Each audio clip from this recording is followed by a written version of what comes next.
Hello students, आप सभी का स्वागत है AKS लॉ क्लासेस में।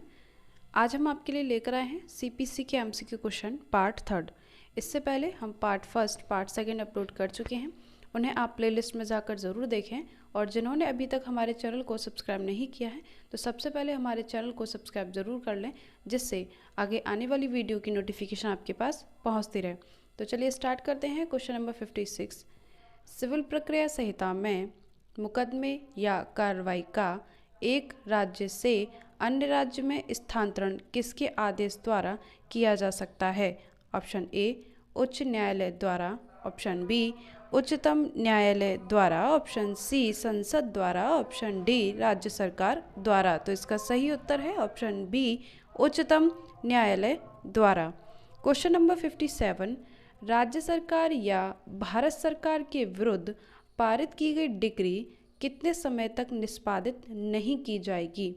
ऑप्शन ए 2 माह, ऑप्शन बी 1 माह, ऑप्शन सी 3 माह, ऑप्शन डी 6 माह। तो इसका सही उत्तर है ऑप्शन सी 3 माह। क्वेश्चन नंबर 58, सिविल प्रक्रिया संहिता 1908 के अधीन निम्नलिखित में से संपत्तियों में से किसको डिक्री के निष्पादन में कुर्क नहीं किया जा सकता? ऑप्शन ए लेखा बही, option B cheque, option C भूमि, ऑप्शन डी बैंक नोट। तो इसका सही उत्तर है ऑप्शन ए लेखा बही। क्वेश्चन नंबर 59, केंद्रीय सरकार के विरुद्ध किए गए वाद में प्रतिवादी के रूप में नामित किए जाने वाला प्राधिकारी होता है कौन? ऑप्शन ए प्रधानमंत्री, ऑप्शन बी गृह मंत्री, ऑप्शन सी राष्ट्रपति, ऑप्शन डी भारत संघ। तो इसका सही उत्तर है ऑप्शन डी भारत संघ। क्वेश्चन नंबर 60, सिविल प्रक्रिया संहिता के अंतर्गत सरकार के विरुद्ध वाद प्रस्तुत करने के पूर्व सूचना देने के प्रावधान का उल्लेख किस धारा में किया है? ऑप्शन ए धारा 21 में, ऑप्शन बी धारा 25 में, ऑप्शन सी धारा 80 में, ऑप्शन डी धारा 180 में। तो इसका सही उत्तर है ऑप्शन सी धारा 80 में। Next question, question number 61, civil प्रक्रिया संहिता की धारा 89(2)(c) के अंतर्गत जहां कोई भी विवाद किसी व्यक्ति को निर्दिष्ट किया जाता है वह व्यक्ति समझा जाएगा। ऑप्शन ए एक न्यायाधीश, ऑप्शन बी लोक अदालत, ऑप्शन सी एक परामर्शदाता, ऑप्शन डी एक मध्यस्थ। तो इसका सही उत्तर है option B Lok Adalat. Next question, question number 62, civil प्रक्रिया संहिता की किस धारा में अदालत के बाहर विवादों के निपटारे की व्यवस्था की गई है? ऑप्शन ए धारा 74 में, ऑप्शन बी धारा 95 में, ऑप्शन सी धारा 88 में, ऑप्शन डी धारा 89 में। तो इसका सही उत्तर है ऑप्शन डी धारा 89 में। क्वेश्चन नंबर 63, सिविल प्रक्रिया संहिता 1908 की कौन सी धारा के अनुसार अपील का अधिकार संविधि द्वारा प्रदान किया गया है? ऑप्शन ए धारा 89, ऑप्शन बी धारा 80, ऑप्शन सी धारा 96, ऑप्शन डी धारा 25। तो इसका सही उत्तर है ऑप्शन सी धारा 96। क्वेश्चन नंबर 64, लोक उपताप और लोक पर प्रभाव डालने वाले अन्य दोषपूर्ण कार्यों के लिए निम्नलिखित में से कौन वाद ला सकता है? ऑप्शन ए महाधिवक्ता, ऑप्शन बी कोई भी नागरिक, ऑप्शन सी जिला मजिस्ट्रेट, ऑप्शन डी कोई भी 10 या अधिक नागरिक। इसका सही उत्तर है ऑप्शन ए महाधिवक्ता। क्वेश्चन नंबर 65, सिविल प्रक्रिया संहिता के अंतर्गत अपील करने का अधिकार है? ऑप्शन ए संवैधानिक अधिकार, ऑप्शन बी मौलिक अधिकार, ऑप्शन सी निहित अधिकार, ऑप्शन डी उपरोक्त सभी। तो इसका सही उत्तर है ऑप्शन सी निहित अधिकार। क्वेश्चन नंबर 66, सिविल प्रक्रिया संहिता 1908 की धारा 96 के अनुसार निम्नलिखित में से किसके विरुद्ध अपील की जा सकती है? ऑप्शन ए प्राथमिक डिग्री के विरुद्ध, ऑप्शन बी मूल डिग्री के विरुद्ध, ऑप्शन सी द्वितीयक डिग्री के विरुद्ध, ऑप्शन डी इनमें से कोई नहीं।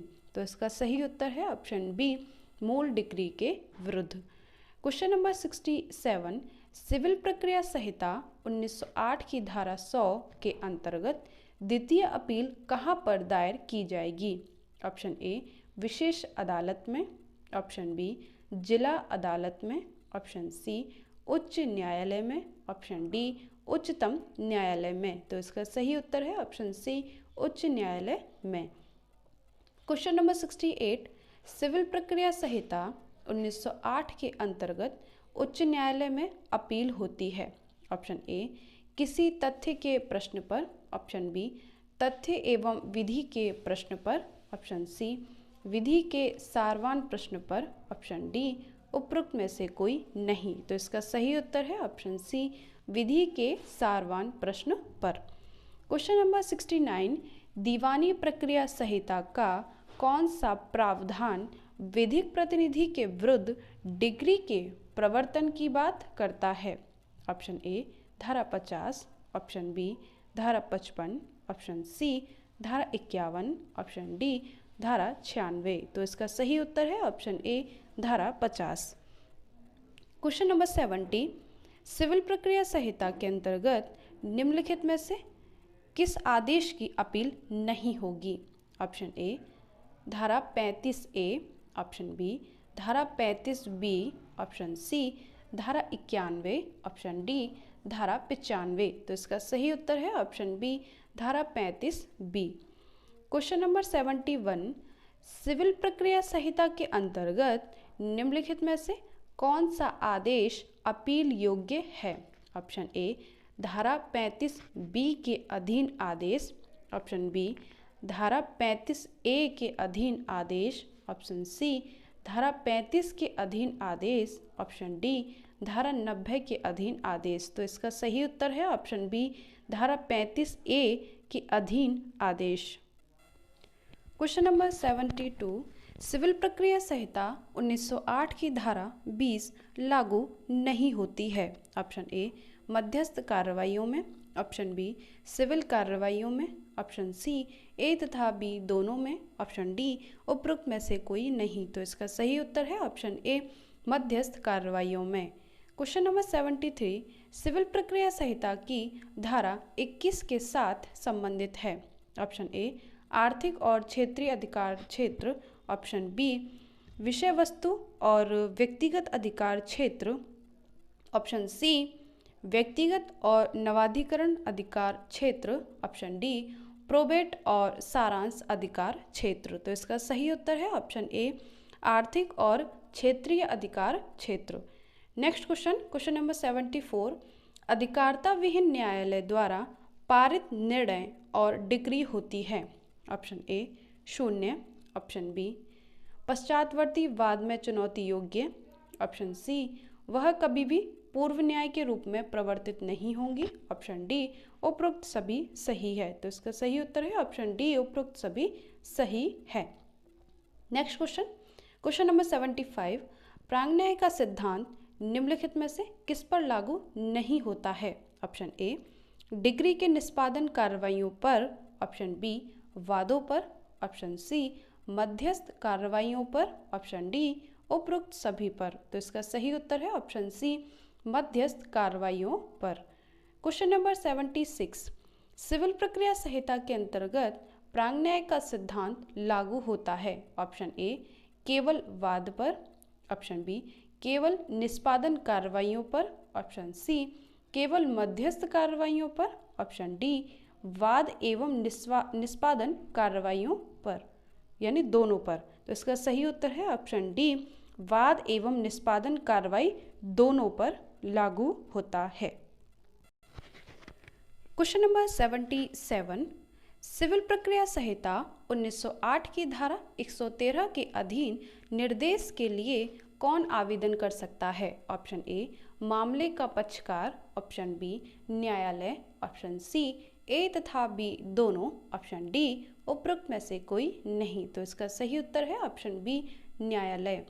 क्वेश्चन नंबर 78, सिविल प्रक्रिया संहिता में निम्नलिखित में से कौन न्यायालय में व्यक्तिगत रूप से उपस्थित होने से छूट पाने का हकदार है? ऑप्शन ए उच्च न्यायालय के न्यायाधीश, ऑप्शन बी संघ के मंत्री, ऑप्शन सी राज्य के मंत्री, ऑप्शन डी उपरोक्त सभी। तो इसका सही उत्तर है ऑप्शन डी उपरोक्त सभी। क्वेश्चन नंबर 79, सिविल प्रक्रिया संहिता की धारा 148 के अनुसार न्यायालय नियत अवधि में कितने दिन की वृद्धि कर सकता है? ऑप्शन ए 60 दिन की, ऑप्शन बी 30 दिन की, ऑप्शन सी 45 दिन की, ऑप्शन डी 90 दिन की। तो इसका सही उत्तर है ऑप्शन बी 30 दिन। क्वेश्चन नंबर 80, सिविल प्रक्रिया संहिता 1908 में कैवियट दायर करने के अधिकार प्रावधानित हैं? ऑप्शन ए धारा 87 ए में, ऑप्शन बी धारा 87 बी में, ऑप्शन सी धारा 135 ए में, ऑप्शन डी धारा 148 ए में। तो इसका सही उत्तर है ऑप्शन डी धारा 148 ए में। क्वेश्चन नंबर 81, सिविल प्रक्रिया संहिता की किस धारा में अदालत की अंतर्निहित शक्ति वर्णित है? ऑप्शन ए धारा 95 में, ऑप्शन बी धारा 151 में, ऑप्शन सी धारा 148 में, ऑप्शन डी धारा 114 में। तो इसका सही उत्तर है ऑप्शन बी धारा 151 में। तो सीपीसी के हमने अब तक 81 क्वेश्चन को सॉल्व कर लिया है और उम्मीद है आपको ये वीडियो पसंद आई होगी। हम इतनी कोशिश कर रहे हैं, प्रयास कर रहे हैं कि आपको इम्पोर्टेंट क्वेश्चन प्रोवाइड कर सकें और हमारे जो पहले भी पार्ट हैं उनका भी आप रिवीजन करते रहें जिससे कि आप अच्छे मार्क्स ला सकें। तो नेक्स्ट पार्ट भी हम आपके लिए लेकर आएंगे। Thank you so much.